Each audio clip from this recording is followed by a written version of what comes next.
Ready start. लोकतंत्र में चुनाव केवल सरकार चलाने की वैधता हासिल करना नहीं, बल्कि यह उस बुनियाद का प्रमुख स्तंभ है जिस पर देश या राज्य की पूरी व्यवस्था का दारोमदार टिका होता है। इस प्रक्रिया को स्वतंत्र और निष्पक्ष रूप से संपन्न कराने की जिम्मेदारी चुनाव आयोग पर है। बिहार में विधानसभा चुनावों से पहले हुए मतदाता सूची के विशेष गहन पुनरीक्षण को लेकर उठे सवालों का जवाब भी निश्चित रूप से चुनाव आयोग के पास ही है। मगर सवाल यह है कि क्या आयोग के जवाब से आमजन, सामाजिक संगठन और संबंधित राजनीतिक दल संतुष्ट हो पाए हैं। साफ है कि ऐसा नहीं हुआ और मामला सर्वोच्च न्यायालय तक पहुंच गया।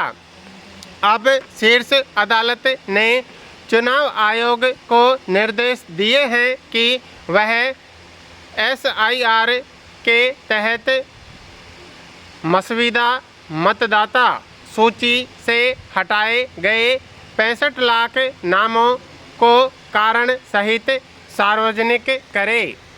चुनाव आयोग का दावा है कि बिहार में मृत और स्थायी रूप से स्थानांतरित तथा कई स्थानों पर पूंजीकृत मतदाताओं की सूची संबंधित राजनीतिक दलों के साथ पहले से साझा की जा रही है। हालांकि विपक्षी दलों का आरोप है कि उन्हें आधी अधूरी जानकारी मुहैया कराई जा रही है। सवाल यह भी है कि अगर किसी मतदाता का नाम सूची से हटा दिया गया है और उसके पीछे क्या कारण है, इसकी जानकारी संबंधित व्यक्ति को कैसे मिल पाएगी? क्या हर व्यक्ति के लिए अपने स्तर पर सूची में अपना नाम दर्ज होने या न होने की पुष्टि करना संभव है?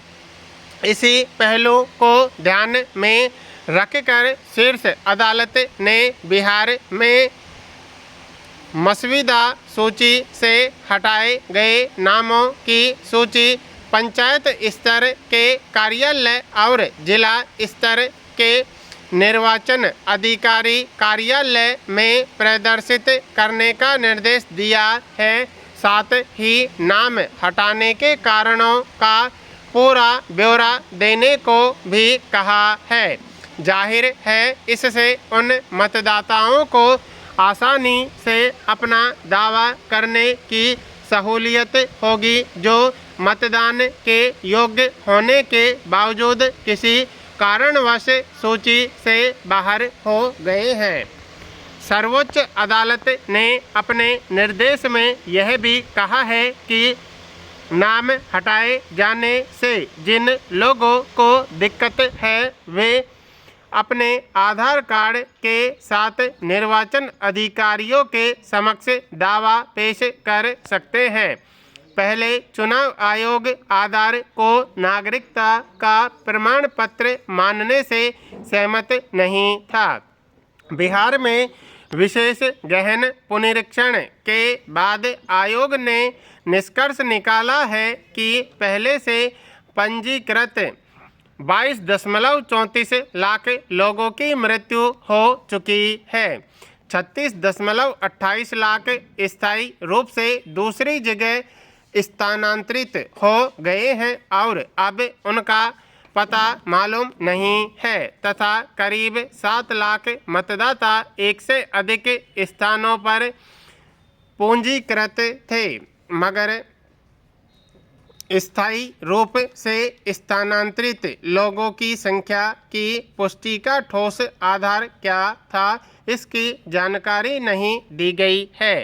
साथ ही यह सवाल भी अनुत्तरित है कि अब मगर कोई व्यक्ति स्थानांतरित हो जाता है तो क्या उस राज्य में मतदाता और मतदान करने का उसका अधिकार भी खत्म हो जाता है। यह बात सही है कि बिहार ही नहीं बल्कि तमाम राज्यों में मतदाताओं के एक से अधिक स्थानों पर पंजीकृत होने की समस्या पैदा हुई है, मगर चुनाव आयोग पहल करे तो सब कुछ डिजिटल होने के दौर में इस तरह की समस्या से आसानी से निपटा जा सकता है। चुनाव आयोग एक स्वायत्त, निष्पक्ष और पारदर्शी कार्य प्रणाली वाली संस्था है, लेकिन ये शब्द सिर्फ कागजों में सहेजने के लिए नहीं है। धरातल पर इनके मूल्य और महत्व नजर आने से ही लोकतंत्र की सफलता सुनिश्चित हो पाती है।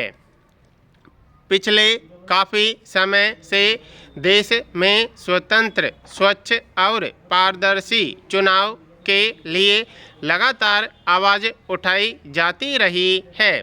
खास तौर पर ईवीएम के जरिए मतदान और मतों की गिनती को लेकर कई बार संदेह जाहिर किए गए। ऐसे आरोप सामने आए कि इसमें तकनीकी गड़बड़ी के जरिए या मतगणना में हेरफेर करने के नतीजे प्रभावित किए जा सकते हैं। विडंबना यह है कि जब भी इस तरह के सवाल उठाए जाते हैं तो आमतौर पर उन्हें निराधार मान कर खारिज कर दिया जाता है।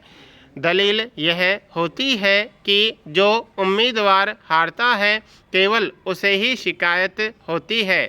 जरूरी नहीं कि ऐसे सभी आरोप सही साबित हों, मगर इसी बीच अगर कहीं से मतगणना और नतीजों में हेरफेर की कोई शिकायत हर स्तर की जांच पड़ताल के बाद अंतिम तौर पर सही पाई जाए तो ऐसे में समूची प्रणाली भी संदेह के घेरे में आती है। जाहिर है इसके बाद फिर नतीजे और उसके आधार पर बनी सरकारें भी कटघरे में होती हैं। गौरतलब है कि हरियाणा के पानीपत जिले के ग्राम पंचायत बोआना लखू में सन 2022 में हुए सरपंच के चुनाव के बाद जब नतीजों की घोषणा हुई तभी इस पर विवाद उठा था। यह मामला तब जिला अदालत से होते हुए आखिर सुप्रीम कोर्ट तक पहुंचा। ऐसी शिकायतें अब तक शायद ही किसी अंजाम तक पहुंची हो, मगर इस मामले में शीर्ष अदालत के फैसले ने पहली बार ईवीएम से चुनाव और मतगणना पर उठने वाले सवालों को मजबूत आधार दिया है। दरअसल इस मामले में अदालत ने खुद ईवीएम मंगवाकर अपनी निगरानी में मतों की फिर से गिनती करवाई और पहले के नतीजे से अलग परिणाम घोषित किया। इसमें परिणाम पलट गया और पहले हार चुके प्रत्याशी को सरपंच बनाया गया। जाहिर है शीर्ष अदालत की इस कवायद के बाद अब ईवीएम के जरिए डाले गए मत और उसकी गिनती से लेकर किसी प्रत्याशी की जीत हार की घोषणा तक की समूची प्रक्रिया की पारदर्शिता पर अगर सवाल उठते हैं तो उसे बेमानी या निराधार घोषित कर पाना मुश्किल होगा। इस पूरे मामले से यह भी जाहिर होता है कि किसी चुनाव की पूरी प्रक्रिया से जुड़े सभी दस्तावेजों को सुरक्षित रखना बेहद ज़रूरी है ताकि विवाद की स्थिति में उनकी जांच हो और सारे संदेह दूर किए जाएं।